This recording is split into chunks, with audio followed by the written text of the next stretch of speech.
Shut up and sit down.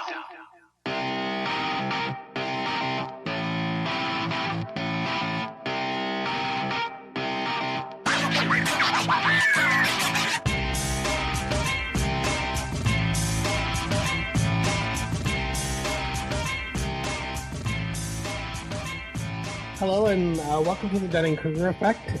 My name is Keith, and with me always is Troy, Rob, and Tim.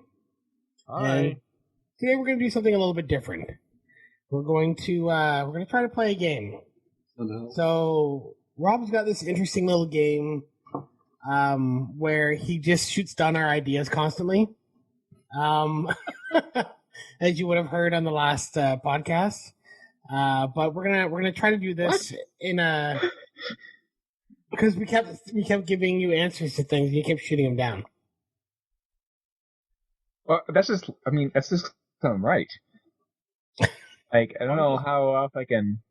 I'm just surprised we have any listeners given what we talked about the last episode. You didn't listen to the last episode, did you?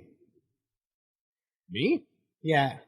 Oh, you cut all that out, didn't you? You have to listen to the last episode. Okay, I'll listen to it. I'm willing to concede this to you, Keith.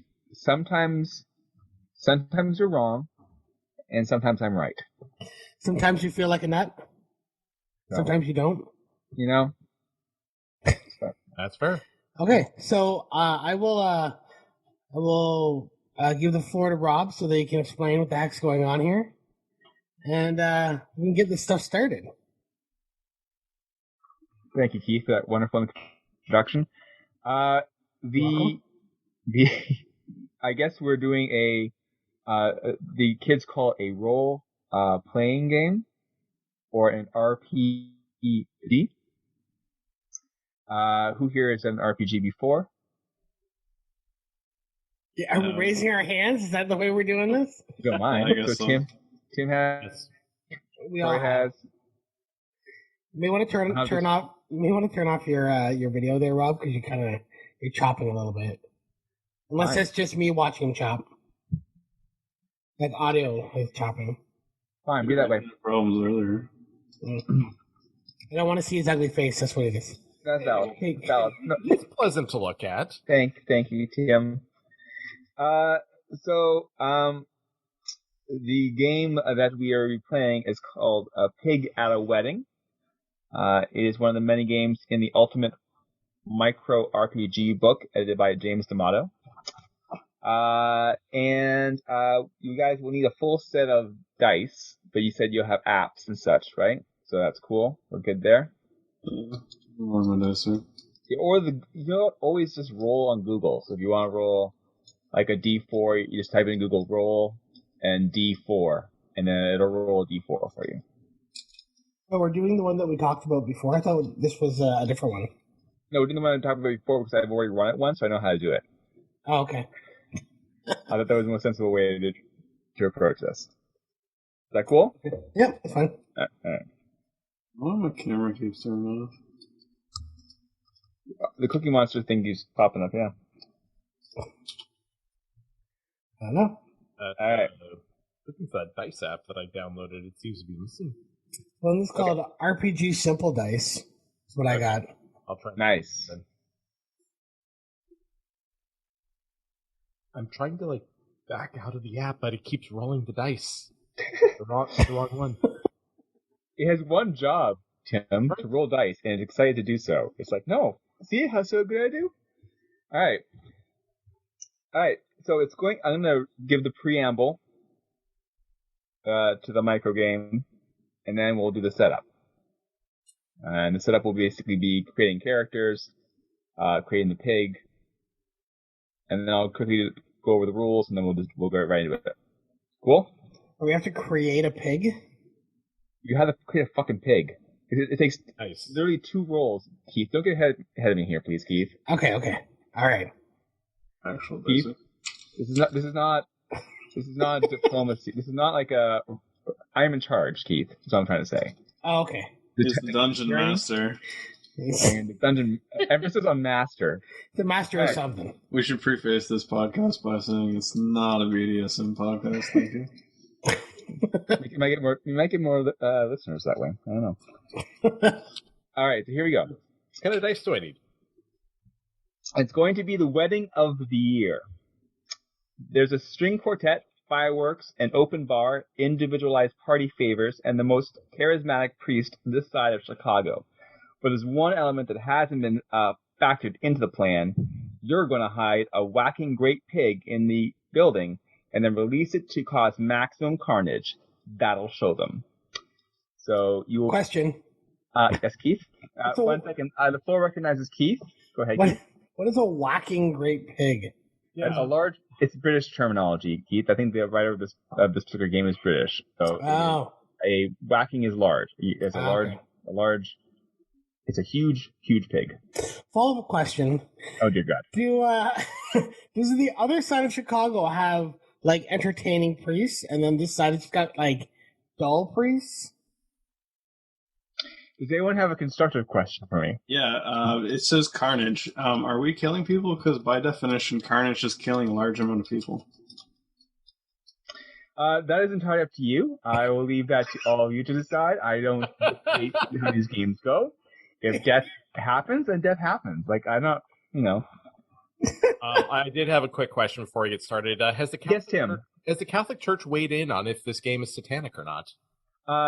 No. They have not. I have not. At least I haven't seen it. I'm sure they're mulling it over. They'll probably make it part of a. It depends on whether we kill people. Yeah.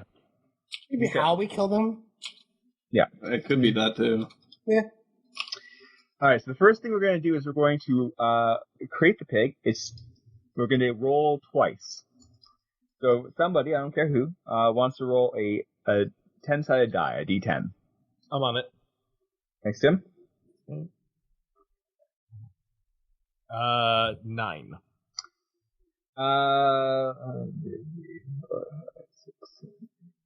The pig is cheeky. Okay, and 5 was the other one.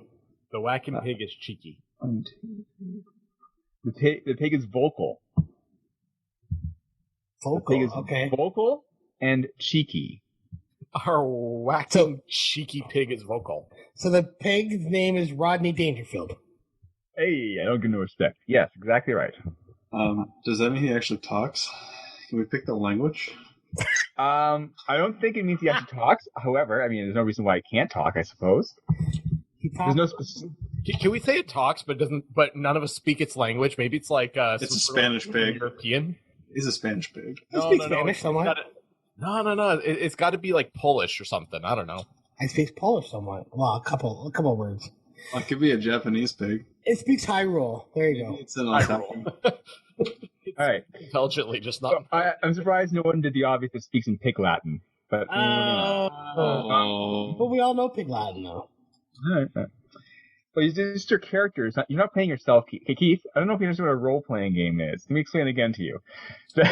You're playing taking the role of someone else other than yourself. So I want to play a big, muscular, brooding fellow. Well, I'll play Troy. I'll play Troy.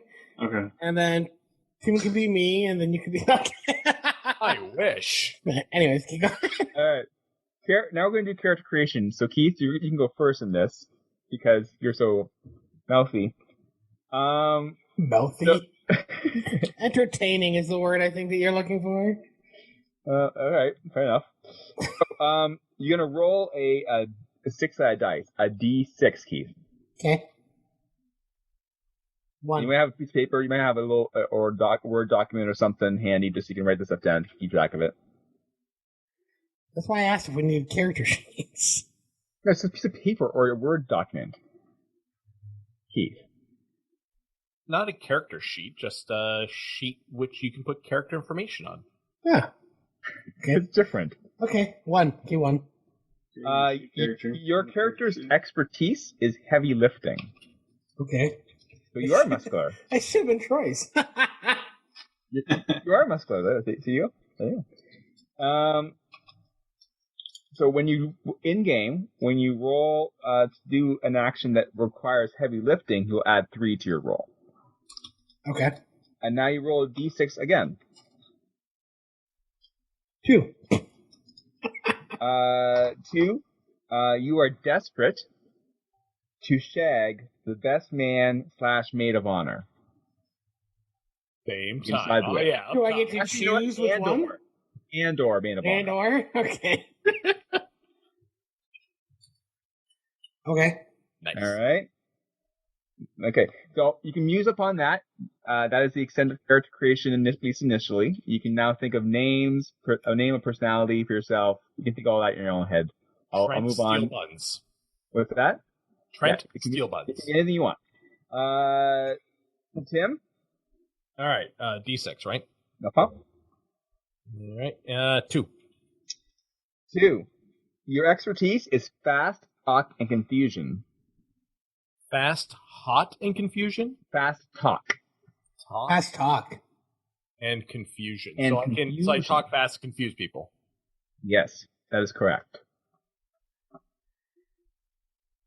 And you want to roll a d6 again? All right, D6. 3. Your flaw is you are unable... So this would be interesting. Your flaw is you're unable to make efficient small talk. How? Oh. So you're very good at fast talk and confusion, but you're not very good at like the niceties. He's sitting in the corner mumbling to himself. He's sitting there, he's just like, "That's a fucking piece of crap." Oh, you're not very good. Like someone asks you how you're. Someone asks you how you like the weather outside. You're like, I don't have time for this. I'm basically Boonhauer. I think they're about duck ball and digging up there. Sounds good. And they're just confused and they just agree with everything you say. Sounds good. All right. Troy, you want to roll the d6? Yeah, 6. Yeah, 6. You are an amateur mixologist. All right. Like making the drinks. Okay, bartender. Okay. All right. Could have been a DJ. And then roll a d6 again for the flaw. 5. You have a surprising number of X's at the wedding. Okay. Does that include the pig? I don't judge. Okay. So,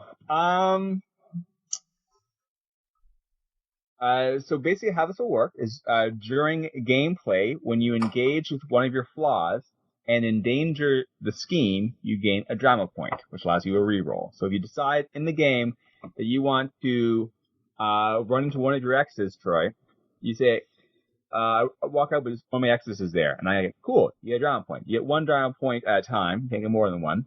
Once you spend it, you can then use your flaw again to earn another one, kind of thing. And then when you act, whenever you do an action, you're going to be rolling a d20 and one other die that I will tell you at the time. And the other die tells us whether or not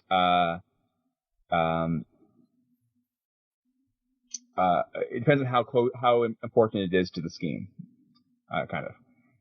And there'll be varying degrees of success and failure. What will happen is there's a scheme track, which means that as you move through through successes, you'll add to your scheme track, getting closer and closer to success at ruining the wedding. But there's also a pig suspicion track, so your failures will also be tracked, and the more and more failures you accumulate, the closer you get to being discovered by people at the wedding with the pig. Whenever we fail a roll, at least the first 3 times, we'll do a flashback and find out your history with the bride and groom and why you hate them so much that you want to ruin their wedding. So you don't have to reveal right away why you want to ruin their wedding. You just understand at the beginning of the game that you really have a hard-on for ruining people's wedding, whether you're a gatecrasher or an invitee. And that's all we need to know initially. Are we coming up with that ourselves, or is that done through rolls? That'll be done through rolls. Whenever we do you can also do a roll. There is a roll for what they did to you. There's a chart here for what they did to you, so I can do that too if that's something you guys want to do. So yeah, so that is basically it's a very simple game, like I said. And how we usually would start it is I would say we would start a scene. So typically a scene would be all of you getting together or having a conversation and discussing how you want to ruin these people's wedding.